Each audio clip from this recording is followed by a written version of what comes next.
Welcome to episode 50 of the Get Well With Me podcast, where our philosophy here is excellence, not perfection.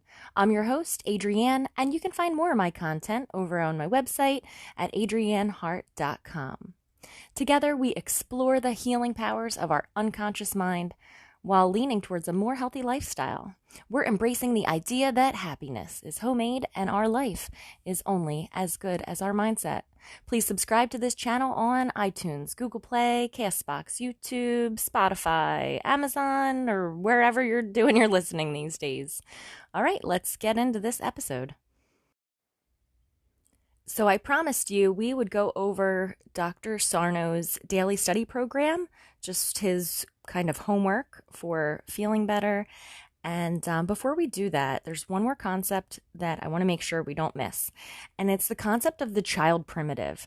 Essentially, the part of the mind that just doesn't want to grow up. It has no interest in being a grown-up or doing what it's supposed to. Just the kind of part of you that just wants to do what you want to do, and it's selfish and doesn't care about anyone else. We all have that child primitive. We're going to use Dr. Sarno's terminology there. I can actually think of a few other ways to term it, but just to keep things nice and clear, we're going to go with that concept, the child primitive. That part of you that is just like, hell no, I do what I want. I think of like Cartman from South Park. I do what I want, right? That part. So when you have tendencies to maybe be a perfectionist or to be good or to be a caretaker, be a good person, help others, have success in your life, all of these pressures that you're putting on yourself, it really makes the child primitive super angry, like tantrum angry. So I wanted you to be aware of that child primitive because that's the part of you that's like fighting against, it's like a little war in your mind. The one that's like, we have to be good, we have to help everyone, we have to be successful, we have to get up on time, we have to do all these things. And the child primitive's like, I do what I want, and when I don't get my way, I'm not happy. I'm gonna pout about it. So it's not something that we are necessarily aware of, right? That's what this whole series is about. It's like, what is even going on in the unconscious that's showing up on the dashboard of our bodies and, in the form of pain and other things. So the next thing I wanted to cover was denial of the syndrome is part of the syndrome. And Dr. John Sarno has a very proper diagnosis, TMS, and the reason that I haven't really touched on that is because that is just not the point of this. It's not to give you a new diagnosis. It's to help you understand the mind-body connection. However, if you are suffering, you're going to want to know all about TMS and exactly how it works and why it works, and how your mind is able to initiate these pain responses in your body. So denial of the syndrome is part of the syndrome. So if you right now are like, this is so ridiculous, there is no way that emotional pain is causing physical pain, there is no way that there's an angry little child inside of me that just is pissed off about all the things that I have to do in my life. If all of that sounds ridiculous to you, but you do have chronic back pain or neck pain or something else, well, maybe pay attention to this, or at least let me plant the seed in your mind that you do need to get more information about the mind-body connection. So denial of the syndrome is part of the syndrome. So if you just hear yourself saying like, no, it's not that. It's my herniated disc. No, it's not my emotional pain. It's this genetic disorder. Whatever it is, if you feel that like denial, I'm not a doctor. I'm not telling you what it is or what it isn't. What I'm saying is open the door of your mind to realize that a lot of our suffering is brought on by our unconscious mind. That's what I'm saying. When I mentioned that denial of the syndrome is part of the syndrome, excerpt from the book. So here's the homework in the daily study program. It says, if you haven't done so already, read the whole book. And he recommends Healing Back Pain, or the Mind-Body Prescription. And then he says after that, just read the psychology treatment chapter every day. So I've been through the treatment chapter multiple times. It says to pay close attention and then to set aside 15 minutes a day to just kind of review your list of unconscious pain. Now, the truth is that a lot of what's really bothering you isn't going to come out right away. It might never come out. That's the whole point. But he does ask us to make a list of all the things that may be contributing to painful feelings inside of you. And then he goes on to suggest to write an essay, the longer the better, about each item on your list. So I started making a list and I'm up to number 20.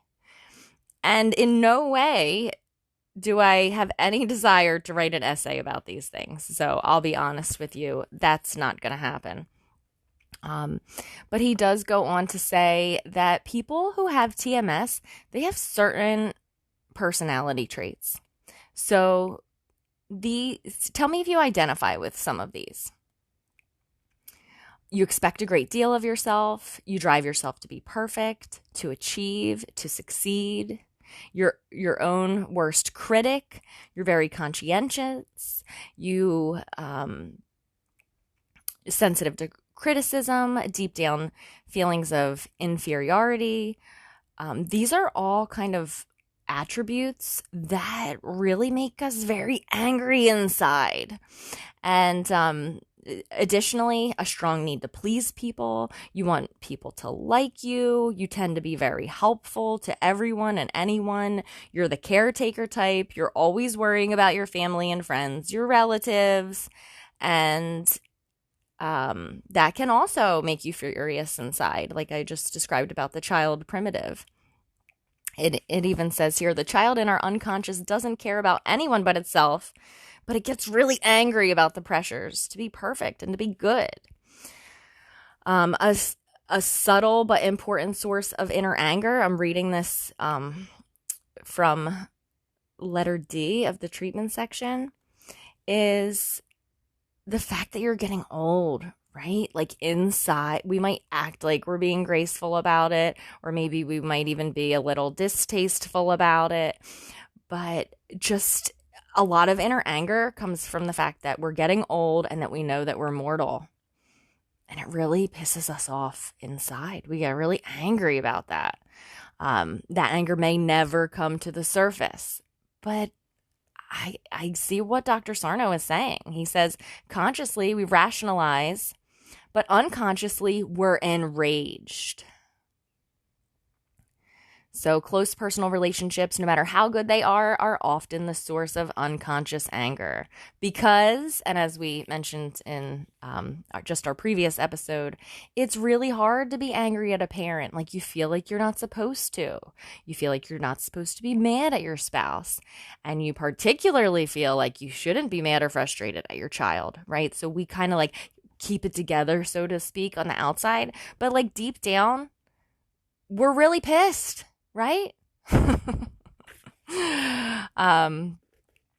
So he goes on to say that the angers that we're talking about are repressed. You don't feel them. You don't know that they're there. You don't know that they're there. You don't even know how angry you really are.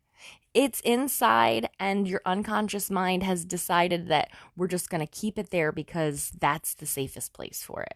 It might actually be the safest place for it.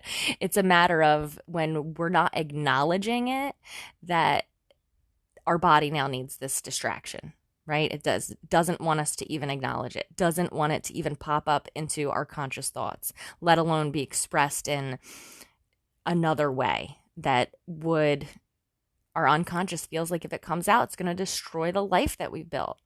And so we do everything we can to protect ourselves from that. So anyway, getting back to this list, right? Oh my goodness. When I made my list, I was like, wow, okay. Yeah, there's a lot here, and it definitely is affecting me. So I encourage you to make your list. I'm going to be really vulnerable with you guys and share some things on my list. I'm not going to share everything on my list, right? I mean, obviously it's a private list, but I think there might be some things on here that you can relate to. And especially if you identify with that personality type, like you just like care about everyone and you want everyone to like you and you want to help everybody and protect them and worry about them. Like, I mean, I no wonder I related so well to this work. Like this is me to a T. So here's a couple things on my list. Number one was worrying someone in my family will die, right? It's like this thing that we know is going to happen and it hasn't happened yet. Well, it has happened, but I'm saying like my current worries, right?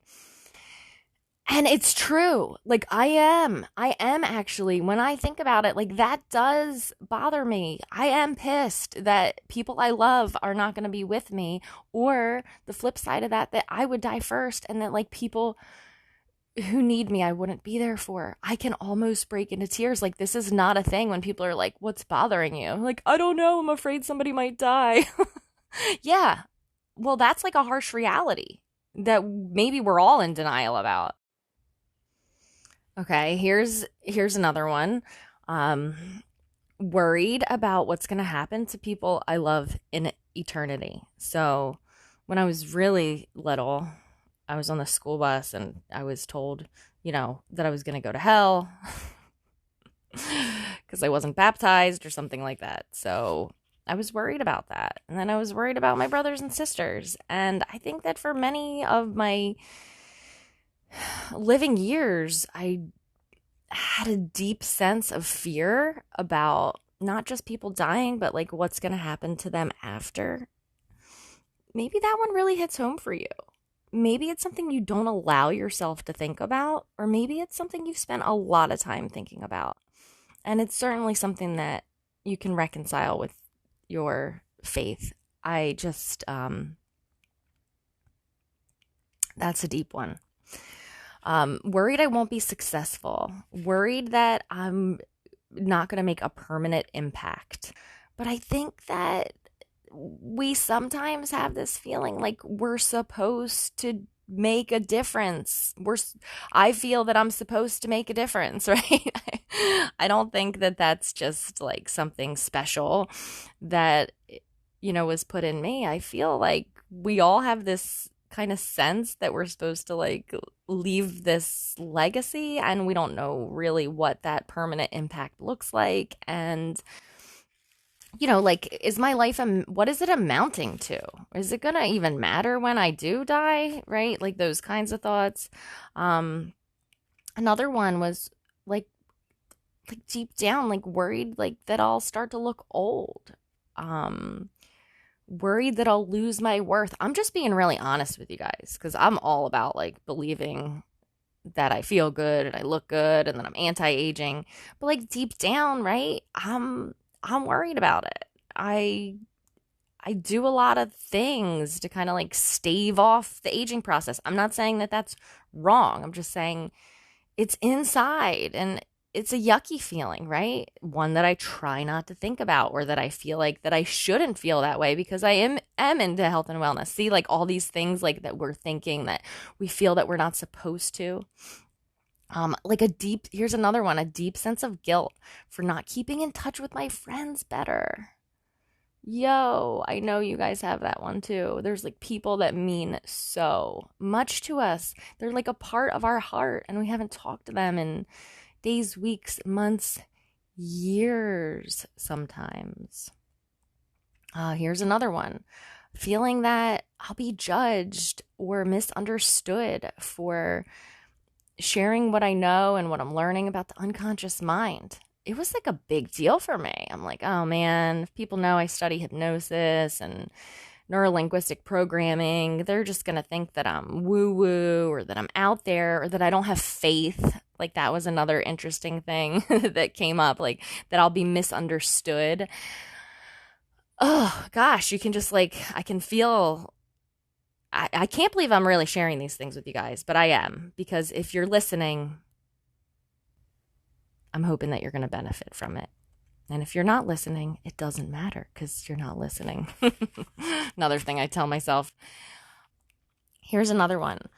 I worry about the house I live in because it's the house that I grew up in, and I feel like no matter what I do, I just want it to like represent maybe like what my dad wanted it to represent. I just know that every time I make a change or an upgrade or pick out a paint color, I'm not just worried about how I feel about it. I'm worried about what my dad would have thought if he was alive. I worry about what my brothers and sisters are going to say. And of course, they undoubtedly have an opinion. That's what we do. Anyway, I'm worried that this is like, okay, I'm like really unburdening myself here. I'm worried that a lot of the healthy traditions that we have as a family, like we have always been super good about, like 4th of July parties and, Christmas and Easter and Mother's Day and Memorial Day, and just like seeing each other consistently enough that like the family bond is not broken. The cousins know who each other are and their kids and what they're up to in life, and like we have this like consistency and this love and like this network of family. It's not perfect, but it was strong. And now with the most recent passing of my grandmother and with the changes of COVID, I'm just so afraid it'll just all disintegrate, like we stayed away from each other in the name of health or something like that. And then, like, a lot of these gatherings were around my grandmother, and they weren't to please her, but they were definitely, like, what was expected. And I just don't want to see that dissolve, And then I think, well, I could have family reunions, right? And I start putting all this pressure on, like, what I should do. And it's a lot, These are not the things that we go around like, hey, how are you today? Oh, I'm really worried that, like, my family traditions are breaking down. No, but yet it is, like, pain that is inside of us that we are trying to not feel because we're trying to function. We're trying to go to work. We're trying to stop at the Wawa. We're trying to drive the kids to the next thing, or whatever, right? We're trying to live our lives, and we actually, it wouldn't be safe or beneficial to be wearing these emotions on our sleeves all the time. However, if we just refuse to acknowledge them and we just shove them down and we just like drink and smoke and whatever else, eat, I don't know, whatever our thing is, so that we don't have to feel our feelings, like, I don't know, maybe I'd say that probably is beneficial sometimes, right? But ultimately, we got to face this shit, and we got to just like at least look at it. And emotions, they're like waves. Just because we face something doesn't mean we're going to feel that way forever. Our emotions and our feelings, or even grief, it's like clouds in the sky. It's there.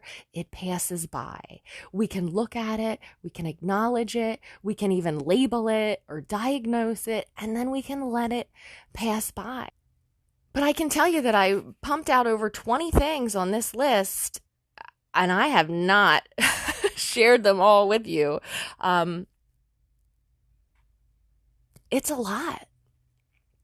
So Dr. Sarno says that we got to make this list, and we got to look at it. We got to look at it for 15 minutes a day. This is if you have a psychosomatic condition.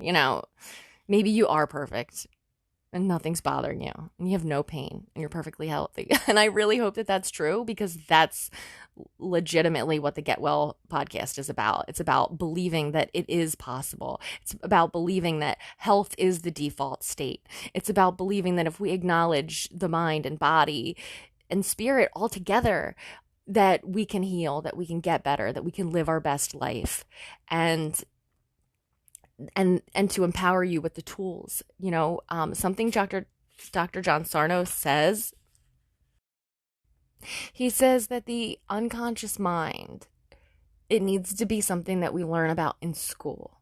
I mean, what if we actually had a user's manual for this incredible Ferrari that is sitting in between our ears? What if we actually knew what we were doing? What if we actually knew how to work this technology that was within us? Right? That's what the Get Well With Me podcast is about. It's about learning more about that technology. So I encourage you to jump into this work of Dr. John Sarno because he died at 95 just a few years ago in 2016, but he did leave a legacy that makes a difference. And I bet that that gave him a lot of peace at the end of his life. But I do know from listening to his interviews and his lectures, he did feel alone. He knew that his work was not going to get the respect and attention that it really needed just because of the system and the culture that we're within. But you're an individual, and you can pursue any line of learning that you choose, even if it's not cool or mainstream. You have that ability. And you don't have to be frightened by words like degeneration or disintegration or herniation or your herniated disc or your bulging disc. I'm not saying it's not real. It's all real. You don't have to be afraid of it. You don't have to be afraid of it. And you can learn about how some of these structural abnormalities, they're just not even correlating with pain that we're experiencing, particularly sciatica and, places where pain shows up that there should be no connection. So I encourage you to learn more. I encourage you to make your list. I mean, it was truly therapeutic to just get out a pen and paper and write down the crap that was kind of like coming up for me. And it didn't stop there. When I put the pen down, I went and took a shower. And it's funny how in the shower, when your body's relaxed, your mind, it keeps working, but it just, I don't know, it works better or something. So, I was thinking about how on my list, most everything on my list is about things that are in the future.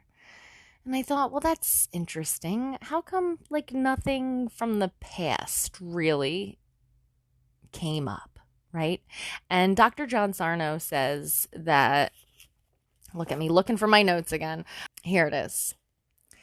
Dr. John Sarno says that anger, hurt, emotional pain, sadness that's generated in childhood will stay with you all your life because there's no such thing as time in the unconscious.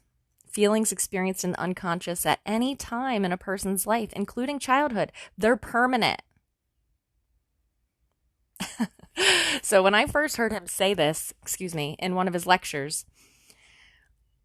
I was even more so convinced that I needed to read his books because I knew he was speaking in my language. There's no time in the unconscious mind. That's one of the key concepts of hypnosis. There's no time in the unconscious mind. You can go into a hypnotic trance and zone out for multiple minutes and it'll feel like seconds. You can do a hypnosis audio program, just simply listening to some headphones for 20 minutes. You can close your eyes and when you open them again, it feels like 2 minutes went by.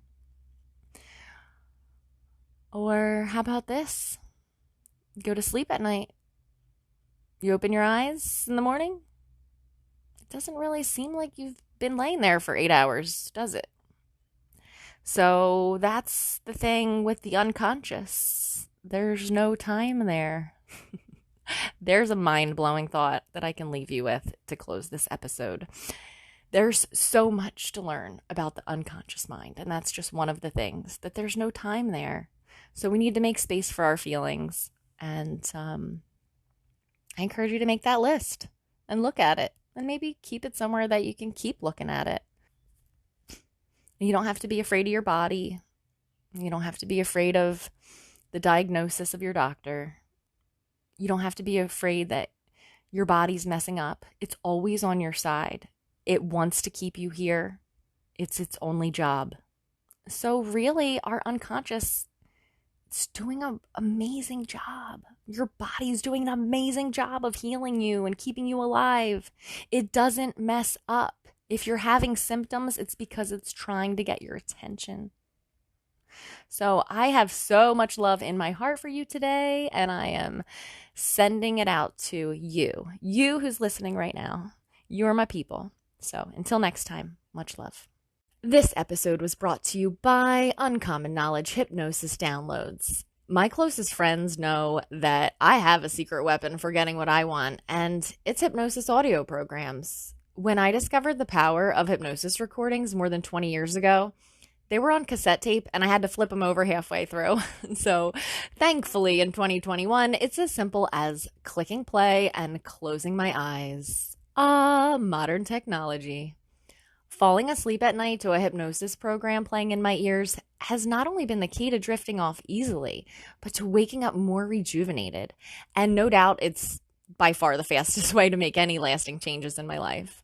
In the past, I've used hypnosis downloads for anti-anxiety, healthy eating, workplace performance, to make me into a morning person, to enjoy cleaning, increase my self-confidence, have the motivation to exercise, and even to make childbirth easier. Yes, hypnosis can do all that because it's actually you deciding to intentionally reprogram your mind that happens to run your life. And most recently, I noticed that procrastination was causing me to waste precious, non-refundable time. So I went on a quest to find my answer. That's when I discovered the trustworthy and professional team of hypnotists at Uncommon Knowledge. They're based in the UK, and they put ethics first. They even have a 90-day money-back guarantee to prove it. The quality of their hypnosis recordings absolutely speaks for themselves. Thousands of people have experienced immediate and noticeable results from listening to hypnosis downloads, and I am one of those people. So I was over the moon to find out that my podcast would be a perfect fit for a sponsor like Uncommon Knowledge. You might think it's priceless to program your mind for the body and life that you desire, and especially priceless to not even have to pick up the phone and make an appointment, to just simply put on some headphones while you're comfy and cozy in your own recliner at home. But there is a price, and it's far less than you're thinking. For about the same amount as you would spend on your lunch, you can have the tool that you need to free yourself from misery, move towards clarity so that you can take action. Maybe you want to stop biting your nails or sleep better, or quit smoking, or stop procrastinating. What's your thing? Could now be the time to get out of your own way and hold the door open for yourself? You can do that by checking out the incredible selection of hypnosis downloads. There's a link in the show notes, or you can find it at adriannehart.com. Until next time, much love.